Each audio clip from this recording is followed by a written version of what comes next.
ప్రభు అయిన యేసుక్రీస్తు నామములో ఈ గ్రామములో ఉన్న నా ప్రియమైన అక్కలకు, అమ్మలకు, అయ్యలకు మధ్యాహ్నకాల సమయంలో ప్రత్యేకమైన వందనాలు తెలియజేస్తూ ఉన్నాం. మేము మీ ఊరికి రావడానికి గల కారణం ఏమిటి అనంటే శుభవార్త తెలియజేయడానికి మేము వచ్చాం. ఆ శుభవార్త ఏమిటి అనంటే సాక్షాత్తు ప్రభు అయిన యేసుక్రీస్తు వారి వార్త.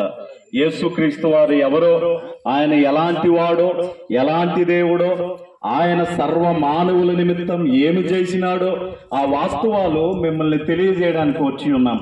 బహుశా మీరు ప్రభు అయిన యేసుక్రీస్తు వారి గురించి విని ఉండవచ్చు, కానీ మీరు ఆయా విధాలుగా ఆలోచన చేసి ఉండవచ్చు. కానీ ప్రియులారా వినండి, యేసుక్రీస్తు వారు ఎవరో ఈ ప్రత్యేకమైనటువంటి సమయంలో మీ ముందు పెట్టడానికి మేము వచ్చి ఉన్నాం. ఆయన ఎవరు అనంటే ప్రాముఖ్యంగా ఆయన సృష్టికర్త అయిన దేవుడు, అనగా సర్వము కలుగు చేసిన దేవుడు. ఇదిగో చుట్టుపక్కల కొండలు చూస్తూ ఉన్నాం, పైకి ఆకాశము చూస్తూ ఉన్నాం, క్రింద భూమి చూస్తూ ఉన్నాం. ఈ భూమిలో ఉన్న ప్రతి జీవరాశులు, చెట్లు, కొండలు, ప్రతిదీ కూడాను ప్రభు అయిన యేసుక్రీస్తు వారే కలుగు చేశాడు. ఆయనే సృష్టికర్త. అంతెందుకండి, మానవులైన ప్రతి ఒక్కరూ కూడాను, నిన్ను, నన్ను ఆయనే యేసుక్రీస్తు వారే తయారు చేశాడు.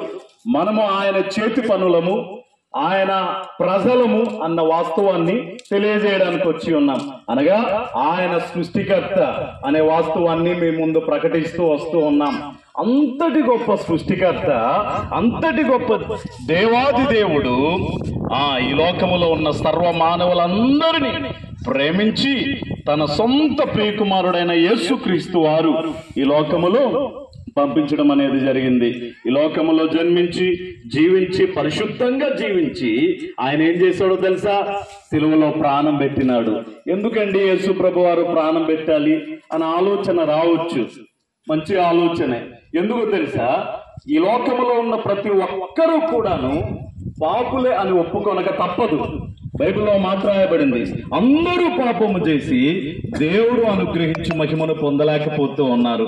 అట్లయితే ఏ కులానికి చెందిన వారైనా, ఏ వర్గానికి చెందిన వారైనా, ఏ గ్రామానికి చెందిన వారైనా, మానవుడు అనబడిన ప్రతి ఒక్కరూ కూడా పాపులే అని ఒప్పుకొనక తప్పదు. అందుకే ఈ లోకంలో ఉన్న మానవులందరూ కూడాను పాపము పోవడానికి, మోక్షం కావాలని అనేకమైన కార్యాలు చేస్తారు. మంచి పనులు, పొట్లాలు పంచటం, దుప్పట్లు పంచటం, ఆయా మంచి మంచి క్రియలు చేస్తూ ఉంటారు. ఈ లోకంలో ఎన్ని మంచి పనులు చేసినా పాపము పోవు, పాపము కడగబడదు, మోక్షం మనకి రాదు. అయితే మరి మోక్షం కావాలి, పాపం పోవాలి, ఏం చేయాలి అనంటే ఖచ్చితంగా రక్తం ప్రోక్షణ అనేది జరగాలి. ఆ రక్తము ఎట్లా ఉండాలి అనంటే అది పవిత్రమైన, నిష్కలంకమైన రక్తమై ఉండాలి.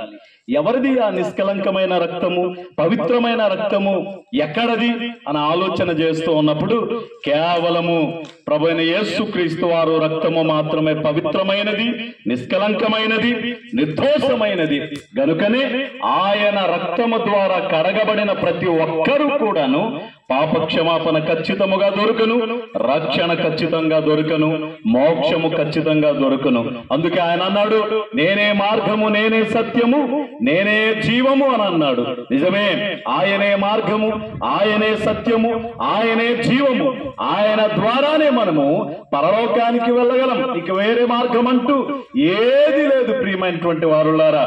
గనుక ఈ వాస్తవాన్ని వింటున్న ప్రతి ఒక్కరూ కూడా ఒకసారి ఆలోచన చేయండి, గమనించండి, సత్యాన్ని గ్రహించండి.